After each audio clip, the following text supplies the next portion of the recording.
Bonjour Tariq Ramadan. Bonjour. Vous publiez L'Islam et le réveil arabe. Vous êtes bien sûr professeur à Oxford. Vous êtes né en Suisse aussi.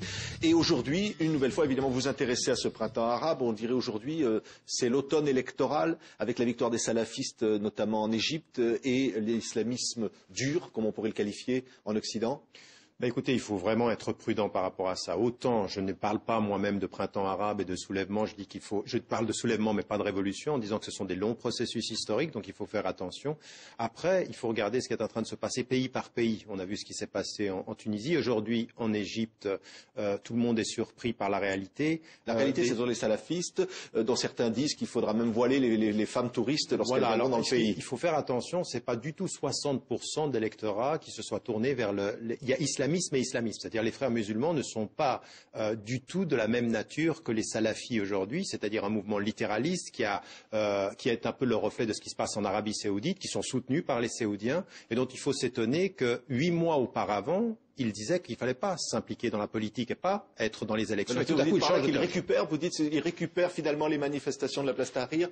De toute façon, il y a une chose de sûre, c'est qu'ils sont très présents sur le terrain, qu'il y a une tentative de récupération. Maintenant, il faut savoir quel jeu politique ils vont jouer, parce qu'il se peut tout à fait qu'en fait l'Arabie saoudite soit aussi impliquée et que, vous savez, en Occident, on a un vrai problème de cohérence, c'est-à-dire autant on peut faire peur, partout on parle aujourd'hui de l'islamisme, mais on n'a aucun problème à être en contact avec l'Arabie saoudite, qui est une forme de littéralisme. Et donc, eux sont des alliés aussi de l'Occident. C'est une hypocrisie, vous dites, de l'Occident, finalement, une hypocrisie. Quelque part, on soutient en Occident les partis islamistes ou l'arrivée des islamistes aujourd'hui. On soutient tout parti qui protège nos intérêts économiques et géostratégiques, à partir du moment où ils ne vont pas être des contestations. Aujourd'hui, l'Arabie saoudite est totalement dans le jeu occidental et à l'intérieur, c'est un pays très dur sur le plan de l'application des peines, sur le plan des droits des femmes, sur le plan, on le sait, tout le monde le sait. Mais là, on se tait. Pourquoi? Parce qu'il y a trop d'intérêts en jeu. Il se pourrait qu'en Égypte aujourd'hui, il y ait une stratégie d'isoler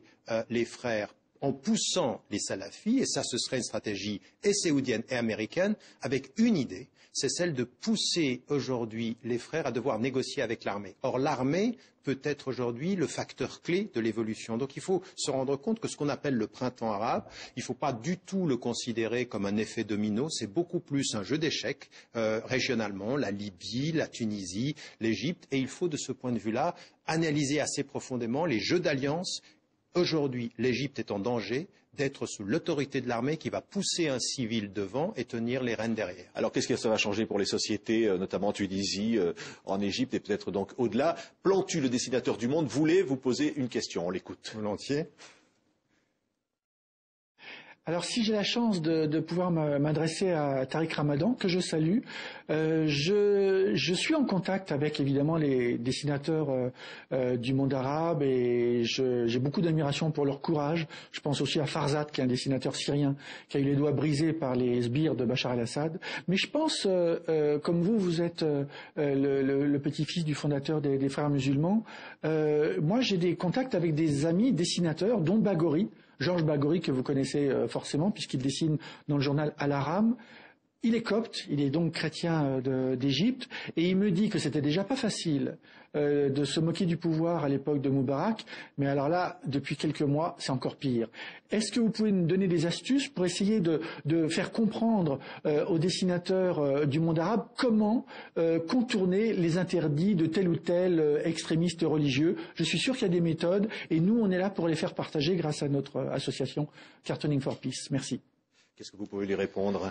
Écoutez, je ne sais pas s'il y a des astuces, mais je pense qu'il pose une question fondamentale, c'est celle de la liberté d'expression. Il ne faut pas qu'on passe d'une absence de liberté d'expression sous la dictature à une absence de liberté d'expression sous l'imposition dogmatique. Et donc ce qu'il faut aujourd'hui, c'est effectivement avoir des alliances, c'est-à-dire qu'il ne faut pas absolument s'isoler contre un pouvoir qui s'exercerait. Il faut aujourd'hui que de là où nous sommes, en Occident, qui peut faire ça, Tariq Ramadan? C'est-à-dire les dessinateurs comme Plantu ou d'autres, il faut de ce point de vue-là comprendre que la liberté d'expression, elle ne tombe pas du jour au lendemain. La liberté d'expression, c'est un long processus. Il faut absolument que l'on continue à faire dire et à faire comprendre que la liberté d'expression intellectuelle, la liberté d'expression artistique. On voit là un dessin d'Agder de Plantu, là. Les hommes, on leur donne ça.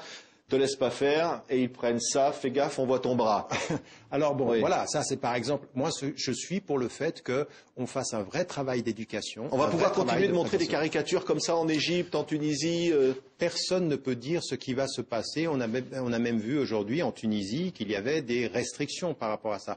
Alors le vrai problème, ça n'est pas de provoquer pour fermer, mais d'éduquer pour avancer. Oui, Et c'est ça la vraie question. Mais là, il y a aujourd'hui. une vraie menace lorsqu'on propose de voiler à nouveau les femmes. Est-ce que, par exemple, on peut dire qu'une femme qui n'est pas voilée peut être une bonne musulmane Mais bien dans ces sûr, pays-là? bien sûr, non, bien sûr qu'on peut le dire d'un point de vue général. Dans certains Mais courants, est-ce que c'est une bonne musulmane, d'un point de vue musulman, simplement? d'un point de vue musulman, une bonne musulmane, c'est une musulmane sincère. Elle peut porter le foulard ou ne pas le porter, ça la regarde. Maintenant, je vous parle comme ceci, mais je ne suis pas représentatif des salafis et des littéralistes, même de certains courants des frères ou d'autres. La vraie question aujourd'hui, ça n'est pas simplement de se conforter, nous, dans notre ouverture, c'est d'essayer d'accompagner tous les mouvements dans ces pays-là, qui seront fidèles à l'islam ou laïques ou en opposition et qui défendra la liberté d'expression. Comment empêcher, d'expression. par exemple, que l'on revienne à la répudiation des femmes? Comment faire en sorte que les femmes, les filles puissent hériter autant que les garçons? Puisque c'est dans la charia, ils n'héritent que de la moitié. Oui, alors moi je vais vous dire une chose. La première des choses à ne pas faire, c'est à diaboliser tous ces mouvements et à les mettre tous dans le même sac. La deuxième chose à faire, c'est de commencer à travailler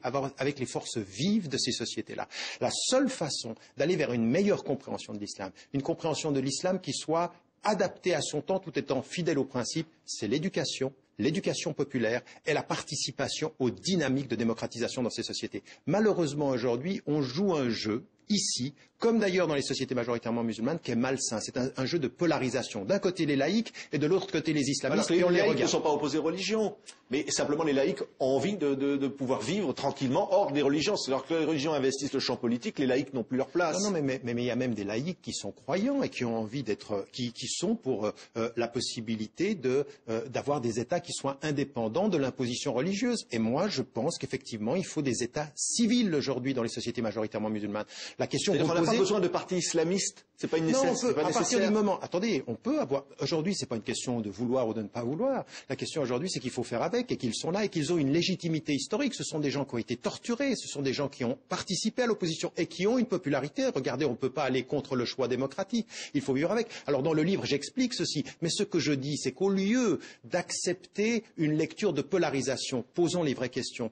Qu'est-ce qu'on va faire pour l'éducation? Qu'est-ce qu'on va faire pour la justice sociale? Qu'est-ce qu'on va faire pour le droit des femmes? On attend ces réponses et on est inquiet, évidemment, Mais des deux notamment sur le droit des côtés, femmes. exactement, Oui. mais des deux côtés, ce qu'il faut, c'est que tous ces acteurs-là, et vous et moi, depuis là où nous sommes, nous posions les vraies questions et ne nous tombions pas dans une espèce de lecture superficielle. Ah, les islamistes sont là, donc pas de processus de démocratie. Non, il faut poser les questions de fond, les dynamiques sociales, et pour la responsabilité, la présence des femmes, par exemple, accompagner des femmes qui peuvent être musulmanes pratiquantes et en même temps qui veulent exprimer leurs droits. Tariq Ramadan, L'islam et le réveil arabe est publié aux presses du Châtelet. Merci d'avoir été notre invité. Merci à vous.